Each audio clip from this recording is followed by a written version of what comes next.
Hi folks, this is Eastbourne Solidarity. Carol Mills here. We covered the Tory Party Leadership Hustings protest that took place in Eastbourne on 5th of August, just gone. The 200-strong protest was attended by a collaboration of local groups from Eastbourne and the surrounding areas, namely Brighton, Hastings, Lewes, Seaford, Helsham and other areas. The groups included various social justice campaigners and environment and climate campaigners who came together legally and peacefully, albeit very noisily, to make a set of demands. The demands were: Eastbourne deserves a pay rise, defend the right to strike, no to fossil fuels, more climate action, no deportations to Rwanda, and yes, it is still allowed, Tories out. Eastbourne Solidarity and BBC and others covered this protest with straightforward, no sensationalism reporting. And Dan Wootton covered this protest for GB News. GB News, that right-leaning news outlet, launched last June as Britain's answer to Fox News, which never really took off, but nevertheless limps on regardless. Dan Wootton, a self-proclaimed free speech fundamentalist who uses the show tagline, no spin, no bias, no censorship. Really? Let's take a closer look at this, shall we? I'm at the Eastbourne Hustings tonight, where Tory leadership favourite Liz Truss has just been interrupted by far left extremists. I've infiltrated their group and I have to say I'm very disturbed by the divisive tactics at play. What, infiltrated? Come on, Dan, you're having a laugh.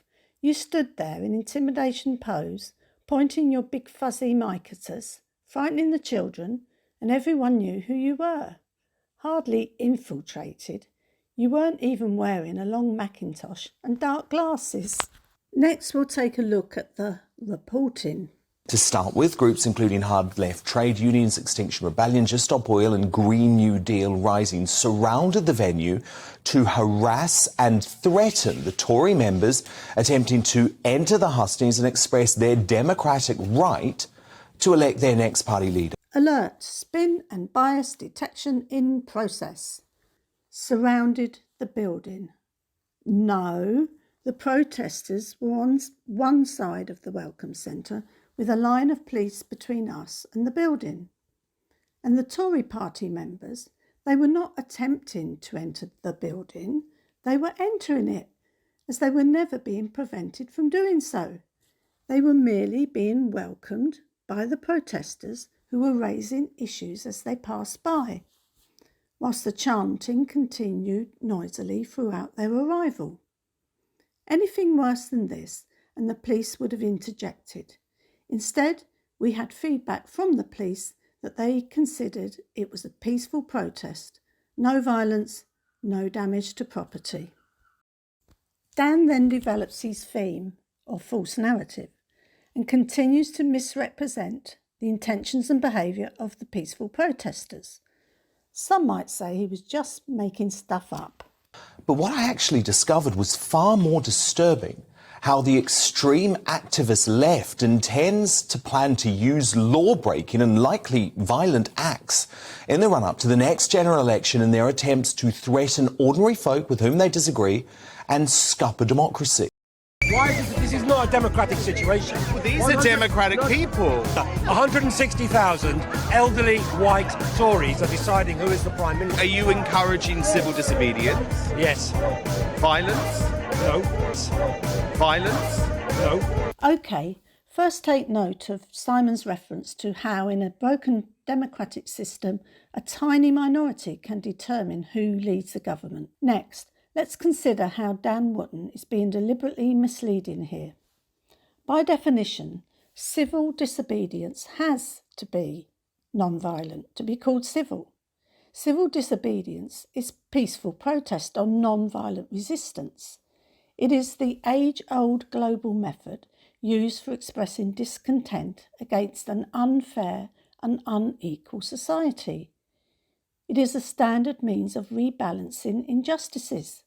And yes, it is the method being used by Extinction Rebellion and Just Stop Oil, as it has also been employed by many prior movements that have won us those vital freedoms that we now take for granted.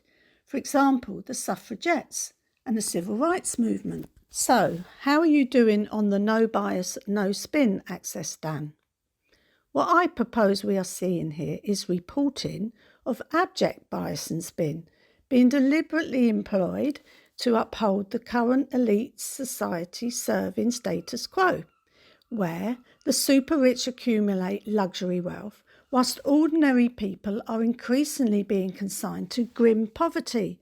And into the bargain, this status quo is responsible for taking our planet to the brink of destruction via the human-caused climate crisis. Right, moving on. Dan introduces the call for patriotism, as if the protesters are an alien species outside of society. It's a dark underbelly of this country, largely ignored by the mainstream media, but it goes against British values and the morals of the apparently be kind liberal left. OK, British values. What exactly are they? Let's see if the protesters are against them. The 5 British values are democracy, the rule of law, individual liberty, mutual respect, and tolerance of those of different faiths and beliefs. First, democracy. Democracy has always accommodated protest, and it's a woeful day for us all if this ceases to be the case. Think about it. If the powers that be were to act on the concerns being raised, this would serve us all for a peaceful transformation to a fair and just society. Next, the rule of law. Clearly, protest is within the rule of law, though we now have Liz Truss proclaiming she intends to criminalise protest further than the Police, Crime, Sentencing and Courts Act already has. Not very wise, Liz, and be it on your head. Note JF Kennedy's warning. Those who make peaceful revolution impossible will make violent revolution inevitable. It is surely peaceful transformation that is the preference of us all. So long live protest. Next, individual liberty. Suffice to say, when each one of us is free, we all are free. And many of the protesters hold to this. So, we are not exactly against individual liberty. We just don't want it at the expense of all. Next, mutual respect. Yes, we get 10 out of 10 for that one. And we finally come to tolerance of different faiths and beliefs. Let's take a look.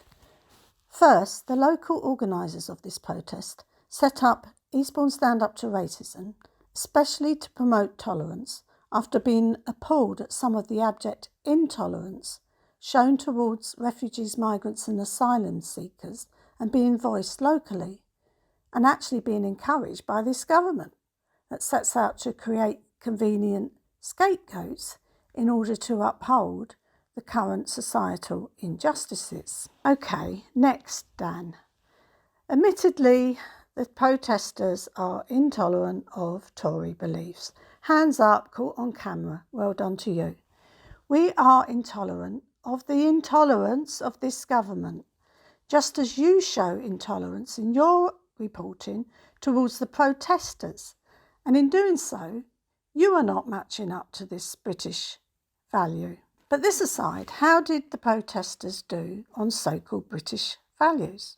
Surprise, surprise, not at all badly. So moving on. Now, against that backdrop, union leaders then brought their mob to wreak more havoc just as supporters for Truss and Sunak began to arrive. Absolutely no union bosses were present in the making of this protest. Just one teddy bear-friendly RMT shop steward, one 70-year-old Unite community member on crutches, a PSC flag holder, some RMT flag holders, plus amongst the protesters there would have been various ordinary union members. I can vouch for Unison, GMB, UCU members being there, but they were all minus their mob-winning bosses. I think in my infiltration of the hard left extremists, I was most shocked by this exchange with a protest leader and a mum who thought it was appropriate to bring her young daughter into such an environment. I wish that more people had come to support us. Yeah. Are you worried about bringing a child into this environment? No, not at all. No one's being aggressive or violent. No place for a child. The sense of violence and hatred was palpable. Now we get to the part where Dan Wootton covers the Green New Deal rising protesters. But of course, as you probably know by now, the hatred expressed outside the venue soon interrupted the hustings as the Green New Deal rising members and a Just Stop Oil activist arrested multiple times before caused commotion inside while Liz Truss was speaking after evading Conservative Party checks and security.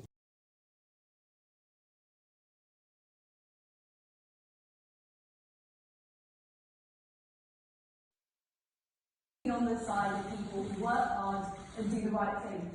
People who run businesses, people who are self-employed, people who go to work. Liz Truss, you should be ashamed of yourself. They're even ordinary citizens.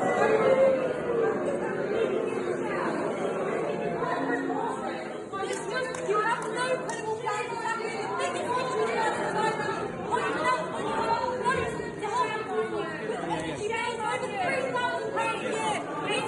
Green New Deal now!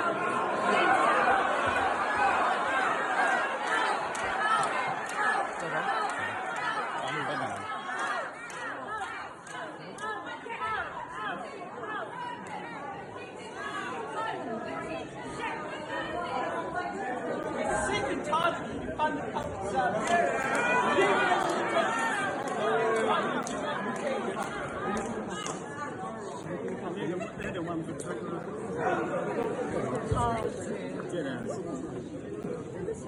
We are the UK majority.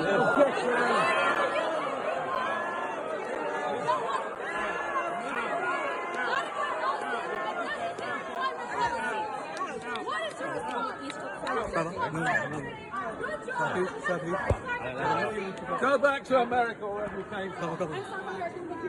Go back to Rome.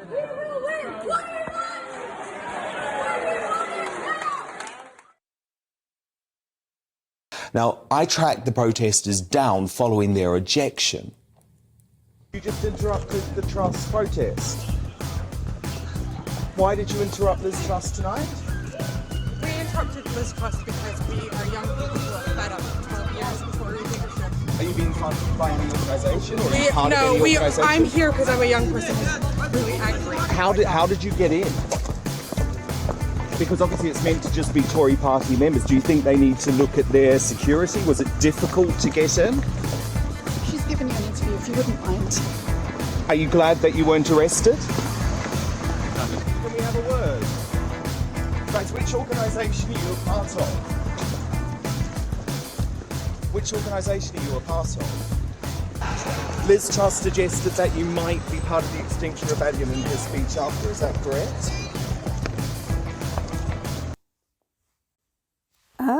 And you talk about harassment? Green New Deal rising. These are young people concerned about the climate crisis and wanting the government to take the necessary steps to address this threat and to seriously address the climate crisis now. They advocate the implementation of a Green New Deal for a fair and just society that will not harm the planet. Here is the message they came to deliver. The reason people are struggling is because energy companies like BP and Shell are making record profits while ordinary people are told to tighten their belts. We need Green New Deal now for the millions facing the climate crisis globally. You can pander to the people in this room, but outside everyone is disgusted that you're attacking the workers that keep this country afloat, the teachers, the nurses. We are sick and tired of you defunding public services and you blaming the tensions you created on migrants and refugees. We are the UK majority, and the majority of UK people want fair jobs, fair pay, adequate housing and necessary climate policy. So there you have it, folks. To be expected. We see the usual low level of reporting from Dan Wootton. Lots of spin, lots of bias, and a whole heap of censorship. His reporting would have you believe that the democratically held, peaceful, albeit very noisy protest, where children felt safe, was a hotbed of hatred, where future violent acts were being plotted. It's difficult to take this type of reporting seriously, but the danger is that the Tommy Robinsons of tomorrow may be emboldened by such nonsense, and that far-right groups who really do preach hatred will find fuel therein.